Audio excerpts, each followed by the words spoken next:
ಆರ್ಬಿನೈ ನ್ಯೂಸ್ಗೆ ಸ್ವಾಗತ. ನಾನು ನಿಮ್ಮ ರೂಪ. ಡೆಂಗ್ಯೂ ಕಾಯಿಲೆಗೆ ಜನ ತತ್ತರ. ರಾಷ್ಟ್ರೀಯ ಗ್ರಾಮ ಪಂಚಾಯಿತಿಯಲ್ಲಿ ಸೊಳ್ಳೆಗಳ ಕಾಟ.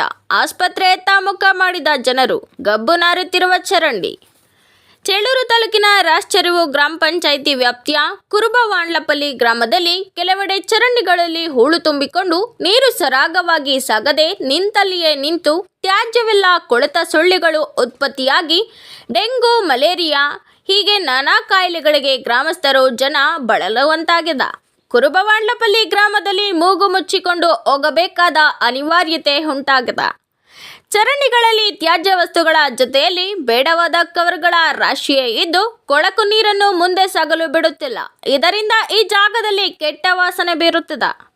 ಪಿಡಿಒ ಅಧಿಕಾರಿಗಳಿಗೆ ಹಲವು ಬಾರಿ ಮೌಖಿಕವಾಗಿ ಹೇಳಿದ್ದೆವು. ಆದರೆ ಅವರು ಸ್ವಚ್ಛಗೊಳಿಸಲು ಮನವಿ ಪತ್ರ ಕೊಡಲು ಹೇಳಿದ್ದರು. ಅದರಂತೆ ಪತ್ರ ಕೊಟ್ಟು ಸುಮಾರು 2 ವಾರ ಕಳೆಯುತ್ತಾ ಬಂದರೂ ಸ್ವಚ್ಛತೆಗೆ ಮುಂದಾಗದೆ ನಿರ್ಲಕ್ಷ್ಯ ವಹಿಸಿದ್ದು, ಇದರಿಂದ ನನ್ನ ಮಗನಿಗೆ ಡೆಂಗ್ಯೂ ಜ್ವರ ಹರಡಿದೆ. ಇದಕ್ಕೆ ನೇರ ಕಾರಣ ಗ್ರಾಮ ಪಂಚಾಯಿತಿ ಅಧಿಕಾರಿಗಳ ನಿರ್ಲಕ್ಷ್ಯವೇ ಕಾರಣ. ಶ್ರೀನಿವಾಸ, ಕುರುಬವಾಂಡ್ಲಪಲ್ಲಿ ಗ್ರಾಮಸ್ಥ.